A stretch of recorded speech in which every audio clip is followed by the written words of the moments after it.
Hello students, आज हम चर्चा कर रहे हैं राजस्थान विश्वविद्यालय के बीएससी पार्ट 3 मैथमेटिक्स का पेपर एब्स्ट्रैक्ट अलजेब्रा की। आज का अपना टॉपिक है ट्रांसपोजिशन और परम्यूटेशन से रिलेटेड थ्योरम्स। ट्रांसपोजिशन या रूपांतरण या पक्षांतरण क्या होता है। सबसे पहले अपन बात करें ट्रांसपोजिशन या पक्षांतरण की डेफिनेशन की। तो ट्रांसपोजिशन क्या है? एक cyclic permutation of length 2 is known as a transposition. एक दो लंबाई का चक्र या चक्रीय क्रमचय जो है उसे हम कहते हैं ट्रांसपोजिशन या पक्षांतरण। अब इससे रिलेटेड थ्योरम्स जो हैं हमारी परम्यूटेशन से रिलेटेड, उनको हम चर्चा करेंगे। तो सबसे पहला थ्योरम क्या कहता है कि द कंपोजिशन और product of two disjoint cycles is commutative.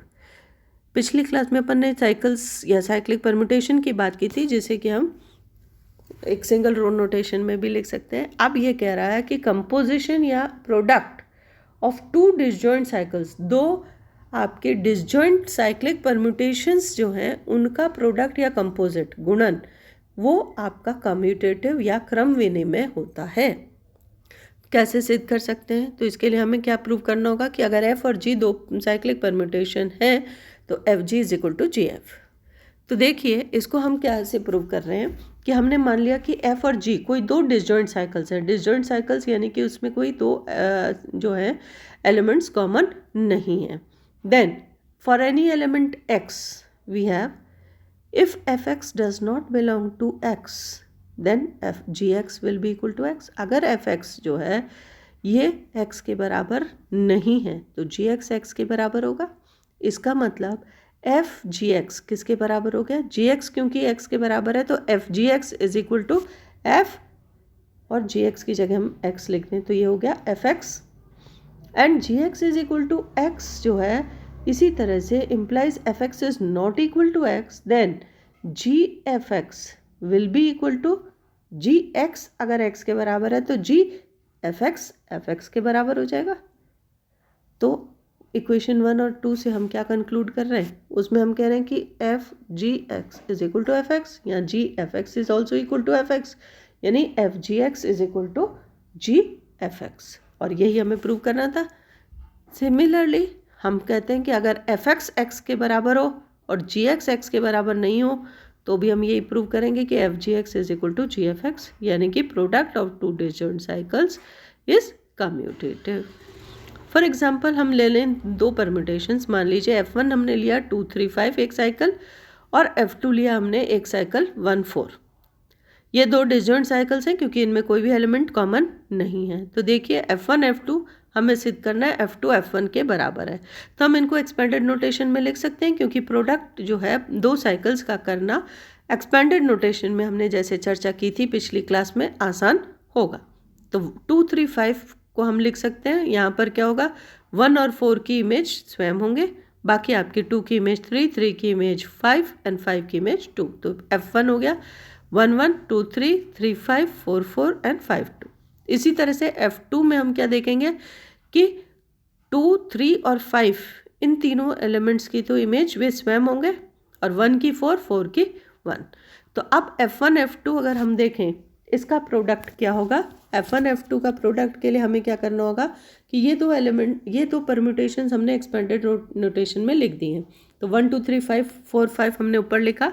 अब देखिए इसका प्रोडक्ट के लिए 1 की इमेज 4, 4 की इमेज 4, तो 1 की इमेज 4, 2 की इमेज 2, 2 की इमेज 3, तो 2 की इमेज प्रोडक्ट में 3, फिर 3 की इमेज 3, 3 की इमेज 5, तो 3 की इमेज 5 प्रोडक्ट में, 4 की इमेज 1, 1 की इमेज 1, तो 4 की इमेज प्रोडक्ट में 1, 5 की इमेज 5, 5 की इमेज 2, तो 5 की इमेज 2 प्रोडक्ट में। इसी तरह से हम F2 F1 निकाल सकते हैं। आप पहले F2 लिखें फिर F1 लिखें। देखिए जैसा हमने इसमें किया है, तो आप देख सकते हैं कि यहाँ पर आपका फिर से जब हम इमेज निकालेंगे 1 की इमेज 1, 1 की 4, तो जो प्रोडक्ट परम्यूटेशन है उसमें इमेज क्या आ जाएगी? 4। देखिए यहाँ पर 4 थी।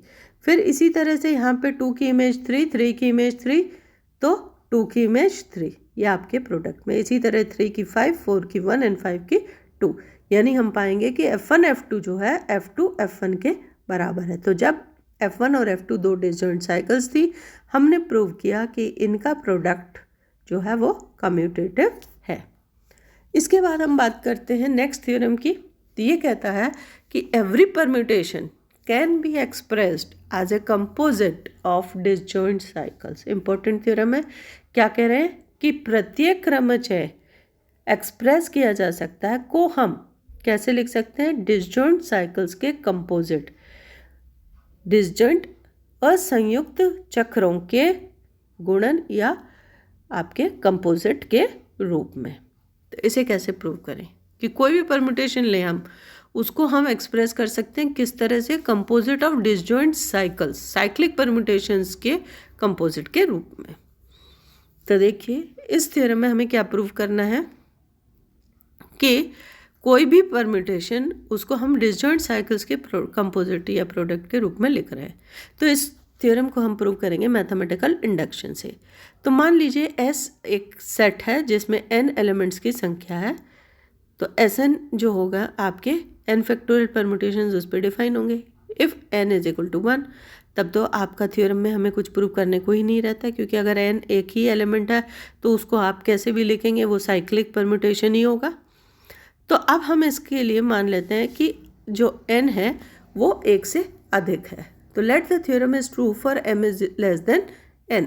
m जो है अगर कोई नेचुरल नंबर हो उसके लिए हमने मान लिया कि ये थ्योरम सत्य है, लेस देन n। देन हमें प्रूव क्या करना होगा कि ये m is equal to n के लिए भी होल्ड करता है। अगर करता है तो आपके 1 के लिए है, तो इसी तरह से हम 2 के लिए, 2 के 3 एंड सो ऑन करके इसको मैथमेटिकल इंडक्शन से प्रूव कर पाएंगे। तो मान लीजिए f कोई फंक्शन है फ्रॉम s टू s और f जो है this belongs to Pn, then there exist k different elements of s for any integer k। क्या कह रहे हैं हम, f जो है एक फंक्शन है s से s पर और f जो है वो Pn को बिलोंग कर रहा है। Pn क्या है, set of permutations of n elements. तो इसमें हम ये कह रहे हैं कि f जो है then exist k different elements of s। अगर k कोई भी इंटीजर है तो इसमें k डिफरेंट एलिमेंट्स जो हैं s के वो एग्जिस्ट कर रहे हैं। यानी कि हम मान सकते हैं कि x1, x2, x3 and xk तक के एलिमेंट्स हैं, such that fx1 is equal to x2, fx2 is equal to x3, fx3 is equal to x4 and so on, fxk minus 1 is equal to xk and fxk will be equal to x1, क्योंकि इसमें हमने elements की संख्या क्या ली है, xk के ली है। यानी कि फर्स्ट एलिमेंट अगर x1 है तो लास्ट एलिमेंट क्या होगा, xk। तो ये हम देख रहे हैं क्लियरली कि ये x1, x2, x3 जो xk तक है ये एक साइक्लिक परम्यूटेशन होगा ऑफ लेंथ k, क्योंकि इसमें k एलिमेंट्स हैं। Now let t be a set such that t is s minus ये set s x1, x2, xk तक का। Then g is if a function from t to t, तो ये क्या होगा, एक परम्यूटेशन होगा ऑन t। t जो है इसमें कुछ एलिमेंट्स हैं s minus x1, x2, xk। ये जो n एलिमेंट्स थे s में, उसमें से हमने इनके एलिमेंट्स को हटा दिया। तो ये जो g है हम कह रहे हैं एक फंक्शन t से t पर है, तो ये परम्यूटेशन होगा ऑन t। और s जो है वो क्या है, s में तो पूरे आपके परम्यूटेशंस थे, s जो था वो पूरे n एलिमेंट्स थे उसमें, तो x1, x2 से लेकर xk तक composite g। Now since G is a permutation on the set with elements less than n, क्योंकि T पर है और T में S माइनस ये K एलिमेंट्स हैं, तो इसका क्या मतलब है कि G is a permutation on a set with elements less than n। तो मतलब मैथमेटिकल इंडक्शन से G जो हो गया वो क्या हो गया, अल्फ़ा 1 अल्फ़ा 2 से लेके अल्फ़ा आर तक, जहाँ अल्फ़ा 1 अल्फ़ा 2 अल्फ़ा आर क्या हो गई, एक साइकिल हो गई। 10 F क्या हो गया, x1, x2, xk तक इंटू x1, x2, xr, यानी कि 2 साइकिल्स का प्रोडक्ट हो गया। यानी कोई भी परम्यूटेशन f जो है इसे हम 2 डिसजॉइंट साइकिल्स के प्रोडक्ट के रूप में लिख पा रहे हैं। इन्हीं को हम फर्दर ब्रेक कर सकते हैं, तो उससे क्या होगा कि आपकी साइकिल्स जो है कम लंबाई की साइकिल्स आती रहेंगी, पर उस पूरे का प्रोडक्ट जो होगा वो F के बराबर होगा। फिर हम बात करते हैं ऑर्डर ऑफ अ परम्यूटेशन की। ऑर्डर ऑफ अ परम्यूटेशन जैसा हमने पहले भी देखा था, क्या होता है कि यदि F कोई परम्यूटेशन है on a finite set S, then the least positive integer n for which Fn is equal to I is set to be the order of F, जहाँ I क्या होगा, आइडेंटिटी परम्यूटेशन। यानी कि इस function में n जो least positive integer है जिसके लिए Fn I देगा, यानी कि इस n के लिए प्रत्येक एलिमेंट की इमेज वे स्वयं होगा, वो कहलाएगा आपका आइडेंटिटी। n कहलाएगा आपका ऑर्डर, जहाँ I is the identity. Identity क्योंकि हम जानते हैं वो परम्यूटेशन है जिसमें हर एलिमेंट की इमेज वे स्वयं होता है। तो if a permutation is expressed as a product of disjoint cycles, then the order of the permutation क्या होगा। अभी हमने कहा कि ये तो परम्यूटेशन जो है इसमें ऑर्डर जो है वो लीस्ट पॉजिटिव इंटीजर है ना, जिसके लिए Fn I के बराबर होगा। और इससे पहले वाले थ्योरम में हमने प्रूव किया था कि कोई भी परम्यूटेशन जो है उसको हम डिसजॉइंट साइकिल्स के प्रोडक्ट के रूप में रिप्रेजेंट कर सकते हैं। तो हम यहाँ से एक चीज़ और कंक्लूड कर रहे हैं कि अगर कोई परम्यूटेशन को हमने एक्सप्रेस किया as product of disjoint cycles, तो क्या होगा उस परम्यूटेशन का ऑर्डर। क्योंकि हमने जब सिंगल साइकिल की बात की थी तो उसमें आपकी जो लंबाई है साइकिल की वो उस परम्यूटेशन का ऑर्डर था। बट अगर हमने उसको किसी एक परम्यूटेशन को दो या अधिक डिसजॉइंट साइकिल्स के प्रोडक्ट के रूप में एक्सप्रेस कर दिया, तब हम उसके ऑर्डर को कैसे निकाल सकते हैं। उस केस में order of the permutation will be the LCM least common multiple of the length of the disjoint cycles. जो आपके अलग अलग साइकिल्स हैं, संयुक्त साइकिल्स या चक्र हैं, उन सब की जो लंबाई है उनका LCM, वो आपका ऑर्डर बन जाएगा। तो ऑर्डर ऑफ द परम्यूटेशन को हम लिख सकते हैं, अगर F परम्यूटेशन है तो इसका ऑर्डर OF के द्वारा रिप्रेजेंट किया जा सकता है। फिर नेक्स्ट थ्योरम में हम क्या कह रहे हैं कि every permutation can be expressed as a composite of transpositions. अभी तो हमने कहा था पिछली थ्योरम में कि हर परम्यूटेशन को हम साइकिल्स के प्रोडक्ट के रूप में, डिसजॉइंट साइकिल्स के प्रोडक्ट के रूप में लिख सकते हैं। अब हम कह रहे हैं कि every permutation can be expressed as a composite of transpositions. Transpositions पक्षांतरण क्या है, साइकिल ऑफ लेंथ 2, यानी कि पहले हम उसको साइकिल में चेंज करें और फिर साइकिल को आप पक्षांतरण या ट्रांसपोजिशंस में चेंज कर पाएंगे। तो first of all we will prove that every cycle can be expressed as a product of transpositions. क्योंकि पहला थ्योरम तो हम प्रूव कर चुके हैं कि हर परम्यूटेशन को हम साइक्लिक परम्यूटेशंस के कंपोजिट, साइकिल्स के कंपोजिट या प्रोडक्ट के रूप में एक्सप्रेस कर सकते हैं। अब हमें प्रूव करना होगा कि ये जो साइकिल है कोई भी, उसको हम ट्रांसपोजिशंस के प्रोडक्ट में एक्सप्रेस कर सकते हैं। तो उसके लिए हमने मान लिया कि x1 x2 से लेकर xm तक ये एक m लंबाई की साइकिल या चक्रीय क्रमचय है। Then clearly x1 x2 x3 से लेकर xm को हम कैसे लिख सकते हैं, x1 xm, x1 xm minus 1, x1 xm minus 2, so on, x1 x3 and x1 x2। तो हम देख रहे हैं कि इस परम्यूटेशन को, साइकिल को हमने क्या किया, ट्रांसपोजिशंस के प्रोडक्ट के रूप में एक्सप्रेस कर दिया। We can express this as a cycle of product of transpositions. और अभी हमने प्रीवियस थ्योरम में कहा था कि परम्यूटेशन को डिसजॉइंट साइकिल्स के प्रोडक्ट के रूप में लिख सकते हैं। तो दोनों थ्योरम्स को अगर हमने कंबाइन कर दी प्रॉपर्टीज़ को, तो हम आसानी से कंक्लूड क्या कर सकते हैं कि हर परम्यूटेशन को हम एक्सप्रेस कर सकते हैं एज कंपोजिट ऑफ ट्रांसपोजिशंस। प्रत्येक क्रमचय को हम पक्षांतरणों के कंपोजिट या गुणन के रूप में एक्सप्रेस कर सकते हैं। फॉर एग्जाम्पल अगर हम मान लेते हैं F कोई परम्यूटेशन है 1 की इमेज 2, 2 की इमेज 1, 3 की इमेज 4, 4 की इमेज 3, 5 की 5। तो देखिए हम इसको पक्षांतरणों के प्रोडक्ट के रूप में कैसे लिख सकते हैं। देखिए 1 की इमेज 2, 2 की इमेज 1, तो यानी कि वहाँ पर एक आपकी साइकिल ब्रेक हो गई, तो 1 2 एक साइकिल बन गई। फिर हम आगे चलें, 3 की इमेज 4, 4 की इमेज 3 तो 3 की 4, ये एक पक्षांतरण हो गया। 5 की इमेज 5 है तो उसको हम लिखेंगे ही नहीं, हम जानते हैं सिंगल रो। तो ये आपका जो परम्यूटेशन एफ है ये प्रोडक्ट ऑफ 2 परम्यूटेशंस हो गया। जब हम इसको साइकिल में चेंज कर रहे थे तभी ये आपका ट्रांसपोजिशंस में भी ब्रेक हो चुका है, क्योंकि दोनों साइकिल्स की लंबाई 2-2 है।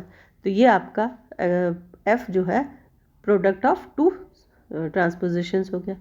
इसी तरह से हम देख रहे हैं 1 की इमेज 3, 2 की इमेज 2, 3 की इमेज 5, 4 की 4, 5 की 1। ये जो आपका जी है परम्यूटेशन, देखिए इसको हम पहले साइक्लिक परम्यूटेशन में चेंज करें तो 1 की इमेज 3, 3 की इमेज 5, 2 की इमेज 2 है, 4 की इमेज 4 है, इसलिए हम इसको चेंज नहीं करेंगे। पर इस परम्यूटेशन जी को हमने लिखा 1 3 5, ये साइकिल में चेंज हो गया। अब इसको ट्रांसपोजिशन में लिखना हो तो हम कैसे लिखेंगे 1 5 1 3, तो ये हो गए 2 आपके ट्रांसपोजिशंस। तो इस तरह से हम किसी भी आपके परम्यूटेशन या क्रमचय को ट्रांसपोजिशंस के प्रोडक्ट के रूप में एक्सप्रेस कर सकते हैं। फिर आते हैं हम इम्पॉर्टेंट पॉइंट पर कि इवन एंड ऑड परम्यूटेशन, सम और विषम क्रमचय। समझने में आसान है बट टॉपिक इम्पॉर्टेंट है। क्या कह रहे हैं कि इवन और ऑड परम्यूटेशंस क्या होते हैं। If on expressing a permutation as a product of transpositions the number of transposition is even या odd, the permutation is even या ऑड। यदि हम किसी परम्यूटेशन को ट्रांसपोजिशंस के प्रोडक्ट के रूप में लिख रहे हैं तो ट्रांसपोजिशंस की जो संख्या है यदि वो सम संख्या है तो परम्यूटेशन सम होगा, यदि वो ट्रांसपोजिशंस की संख्या विषम है, ऑड है, तो वो आपका ऑड या विषम क्रमचय होगा। तो इससे हम इम्पॉर्टेंट कंक्लूजन्स जो हमें मिले वो क्या है, transposition is always an odd permutation. Transposition हमेशा कैसा होगा, एक ऑड परम्यूटेशन, क्योंकि एक ट्रांसपोजिशन जो है वो तो एक ही रहेगा, 1 is an odd number, so transposition is always an odd permutation. Identity permutation is always even. Identity permutation जो होगा उसको हम हमेशा इवन परम्यूटेशन के कैटेगरी में डालेंगे। फिर composite of 2 odd permutations is even, क्योंकि composite of 2 odd permutations is even, क्योंकि जब 2 ऑड परम्यूटेशंस हम लेंगे उनका कंपोजिट में क्या होगा, पहले में ऑड संख्या आपकी आ रही है ट्रांसपोजिशंस की, दूसरे में फिर ऑड संख्या आ रही है ट्रांसपोजिशंस की, तो odd plus odd is equal to even, यानी कि टोटल ट्रांसपोजिशंस की संख्या क्या हो जाएगी, इवन। इसलिए 2 ऑड परम्यूटेशंस का कंपोजिट या गुणन जो है वो इवन परम्यूटेशन होगा।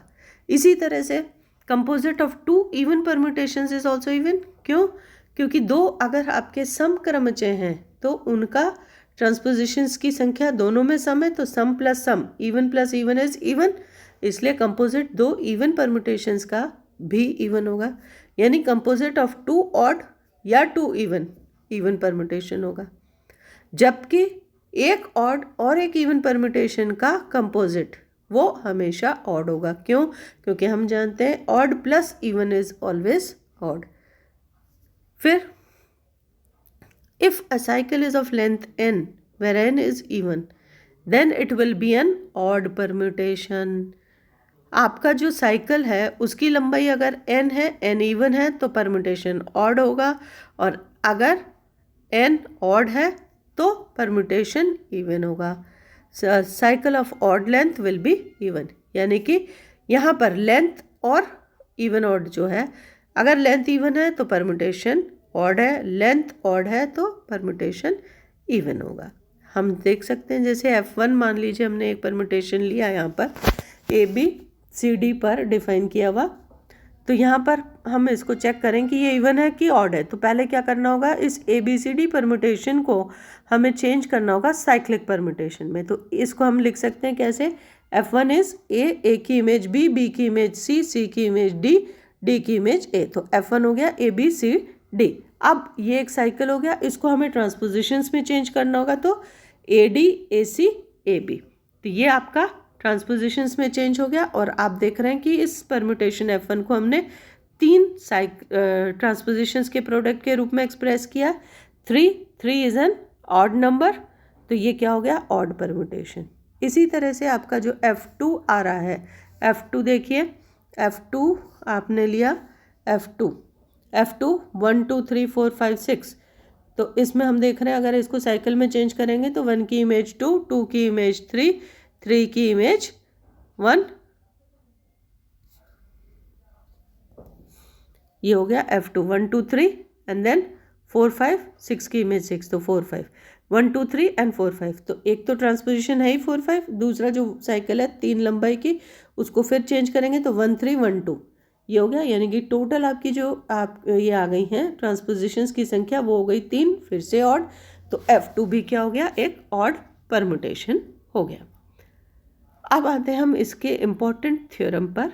ये स्टेट क्या करता है theorem, the set AN of all even permutations of degree n is a group of order n factorial by 2, कि जो आपका सभी इवन परम्यूटेशंस सम क्रमचियों का सेट है, समुच्चय, जिसे हम an से दर्शा रहे हैं, of degree n is a group of order n factorial by 2, की जो इवन परम्यूटेशंस हैं set an of all even permutations of degree n degree के सारे इवन परम्यूटेशंस का जो समुच्चय है वो एक ग्रुप है जिसका कि ऑर्डर n फैक्टोरियल बाई 2 होगा। तो सबसे पहले हम इसको प्रूव करने के लिए क्या करें कि इसे ग्रुप प्रूव करें और फिर उसके ऑर्डर की बात करें। तो अब an को ग्रुप प्रूव करने के लिए हम जानते हैं कि सारे जो ग्रुप के पोस्टुलेट्स हैं वो हमें प्रूव करने होंगे। हम क्लोजर लॉ को, जैसा हम पहले से कहते आए, कि को भी एक प्रॉपर्टी के रूप में ही, कंडीशन के रूप में ही प्रूव करेंगे। क्लोजर लॉ, संवृतता नियम, तो हम जानते हैं कि दो आपके इवन परम्यूटेशंस का प्रोडक्ट भी इवन परम्यूटेशन होता है, यानी कि an जो है वो संवृत है गुणन के लिए। फिर आते हैं हम एसोसिएटिव लॉ या आपकी साचर्य गुणधर्म पर।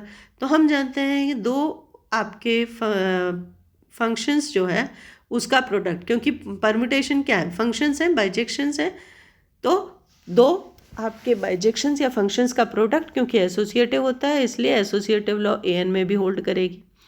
फिर आते हैं हम तत्समक या आइडेंटिटी की बात करते हैं। तो आइडेंटिटी परम्यूटेशन हम जानते हैं कि एक इवन परम्यूटेशन होता है क्योंकि उसकी लंबाई एक होती है, ऑड लंबाई परम्यूटेशन इवन, तो इसलिए आइडेंटिटी परम्यूटेशन क्योंकि इवन परम्यूटेशन है इसलिए identity element also exist in an। फिर आते हैं ए इनवर्स पर, प्रतिलोम। तो हम जानते हैं कि एक इवन परम्यूटेशन का इनवर्स भी इवन होगा, क्यों, क्योंकि इवन इनवर्स में हम क्या करते हैं, सिर्फ आपकी साइकिल जो है उसमें ऑर्डर रिवर्स होता है, नंबर ऑफ एलिमेंट सेम रहते हैं। तो अगर परम्यूटेशन f इवन है तो उसका इनवर्स f इनवर्स जिसे हम कहेंगे वो भी इवन होगा, इसलिए प्रत्येक एलिमेंट का इनवर्स भी an में एग्जिस्ट करता है। ग्रुप की सारी प्रॉपर्टीज़ को ये सेटिस्फाई कर रहा है, इसलिए an इज़ अ ग्रुप। अब हमें प्रूव करना है कि ये ग्रुप के साथ साथ जो है इसका ऑर्डर भी हमें प्रूव करना है, और ऑर्डर हमें प्रूव करना है n फैक्टोरियल बाई 2 है। तो कैसे इसका ऑर्डर निकाल सकते हैं, मान लीजिए कि ये जो an हमने प्रूव कर ही दिया कि ये ग्रुप है, तो to find the order of the group an let alpha 1 alpha 2 and alpha m तक हम मान लेते हैं ये सारे इवन परम्यूटेशंस हैं। बीटा 1 बीटा 2 बीटा r ये सारे हम मान लेते हैं ऑड परम्यूटेशंस हैं, किसमें, Sn में। जब n नेचुरल नंबर्स ले रहे हैं हम, first n natural numbers, an का मतलब ये जो सेट है परम्यूटेशंस का, इसमें ये डिफाइंड है n नेचुरल नंबर्स पर, तो इसमें से an में हमने कौन से लिए हैं, सिर्फ इवन परम्यूटेशंस। पर अब हम जब बात कर रहे हैं Sn की, Sn में कुछ परम्यूटेशंस इवन होंगे कुछ ऑड होंगे, तो हमने मान लिया कि अल्फा 1 अल्फा 2 से अल्फा m, ये m परम्यूटेशंस तो इवन है, बीटा 1 बीटा 2 बीटा r ये r परम्यूटेशंस ऑड हैं। देन Sn जो होगा वो तो हो जाएगा सारे जो आपके इवन और सारे ऑड परम्यूटेशंस हैं उनका सेट, तो ये इसमें Sn में आपके अल्फा 1 अल्फा 2 अल्फा m भी आ गए, बीटा 1 बीटा 2 बीटा r तक भी आ गए। अब Sn जो है इसका ऑर्डर हम जानते हैं कि Sn जो है it is a symmetric group of degree n factorial, यानी कि इसमें आप यहाँ पर m एलिमेंट्स की संख्या हो गई m प्लस r, तो m plus R is equal to n factorial आ गया, इसको हमने मान ली इक्वेशन 1। अब m plus R is equal to n। Now मान लेते हैं कि f is any transposition, f कोई ट्रांसपोजिशन है, ट्रांसपोजिशन पक्षांतरण यानी कि आपका दो लंबाई का चक्र। Now since a transposition is an odd permutation, हम जानते हैं कि ट्रांसपोजिशन हमेशा एक ऑड या विषम परम्यूटेशन होता है। इसका मतलब अगर f कोई ऑड परम्यूटेशन है तो f अल्फा 1 f अल्फा 2 से लेकर f अल्फा m तक ये सारे ऑड होंगे। क्यों? क्योंकि अल्फा 1 अल्फा 2 अल्फा m ये सारे इवन परम्यूटेशंस थे और product of odd and even is always odd. And beta f beta 1 f beta 2 से लेके f बीटा m ये सारे इवन होंगे। क्यों? क्योंकि बीटा 1 बीटा 2 बीटा m ये सारे आपके ऑड थे और f भी ऑड था, तो product of odd and odd is even. तो f बीटा 1 f बीटा 2 से लेके f बीटा m तक ये इवन परम्यूटेशंस हो गए। एंड ये सारे एलिमेंट्स Sn के ही होंगे क्योंकि f अल्फा बीटा ये सब आपके S के एलिमेंट्स हैं।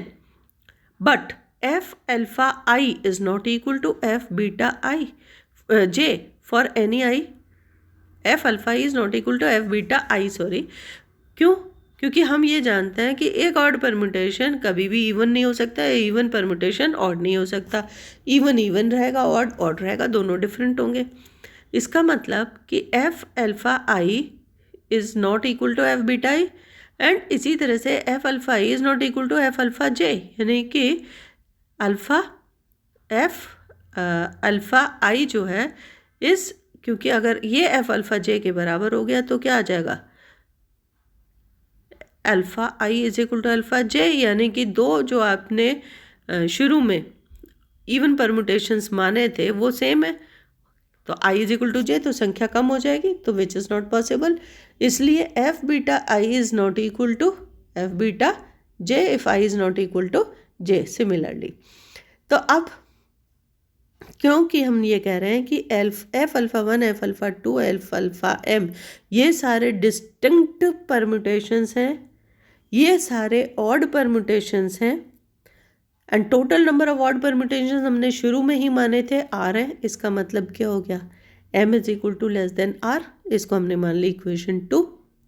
Similarly f beta 1 f beta 2 ये सारे हम कह रहे हैं कि ये इवन परम्यूटेशंस हैं और शुरू में हमने कहा था इवन परम्यूटेशंस की जो संख्या है वो m है, यानी कि r is equal to less than m हो गया, इसको हमने मान ली इक्वेशन 3। तो इक्वेशन 2 कह रहा है m is equal to less than r, equation 3 कह रहा है r is equal to less than m। तो हम जानते हैं 2 और 3 को अगर हमने कंबाइन किया तो m is equal to r। m is equal to r को हमने अगर इक्वेशन 1 में रखा तो m प्लस r जो था is equal to m plus r is equal to m plus m n factorial के बराबर था, यानी 2m is equal to n factorial या m is equal to n factorial by 2। m क्या था, number of even permutations, तो ये आ गया m is equal to n factorial by 2 या नंबर ऑफ इवन परम्यूटेशंस हो गया n फैक्टोरियल बाई 2, और यही तो क्या होगा, order of an। Hence proved that the order of an that is the set of all even permutations is n factorial by 2। ये जो an है set of all even permutations, इसको हम कहते हैं ग्रुप है ये, और ये ग्रुप कहलाता है alternating group of degree n। ये एक इम्पॉर्टेंट ग्रुप है, alternating group of degree n। an ये है set of group set of all even permutations.